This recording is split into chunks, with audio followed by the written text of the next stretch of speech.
When I first started writing music based on the literature of J.R.R. Tolkien many years ago, I felt almost like I was walking on sacred ground, because he had such an idealized view of music. So I wanted to understand, how does he envision the power and role of music in his world, right?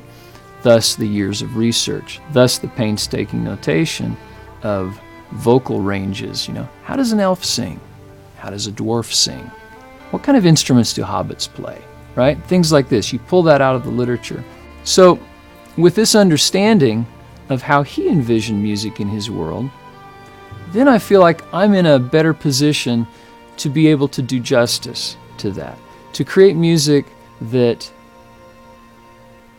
is authentic. Part of the tone we're trying to get to relate with the game is also this majestic tone that we discussed, but also a visceral tone. Rohirrim, in some sense, exists, and it's a real place, and to bind in that real place, it's not glamorizing it and putting it in such beautiful lighting that it seems unattainable and fantastic. It has to seem authentic and real and organic. The first things that come to my mind when reinterpreting anything like that is just trying to be true to the original source material, and it's been interpreted in many different ways. So I think it's getting to the essence and trying to capture in whatever medium you're working in this time around the excitement, the grittiness that I think embodies the novels and the stories. I think the fans have some fairly strong expectations when it comes to Rohan. I mean, Rohan is one of the strongest elements in the books, in my opinion, as far as stirring the emotions of the readers, captivating them, and creating a mental image of what people expect. So it's a fairly daunting task to try to meet those expectations. In that respect, it's also a really fun challenge to try to create what we've all seen in our heads while reading the books on the screen.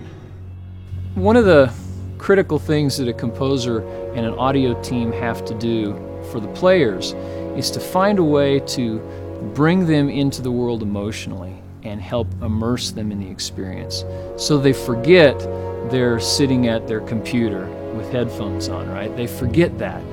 They feel like they are part of the Rohirrim. They feel like they are wandering around in the Intwash Vale, They feel like they're in that place having that experience. I like to say, while the players are playing the game, I'm playing the player, right?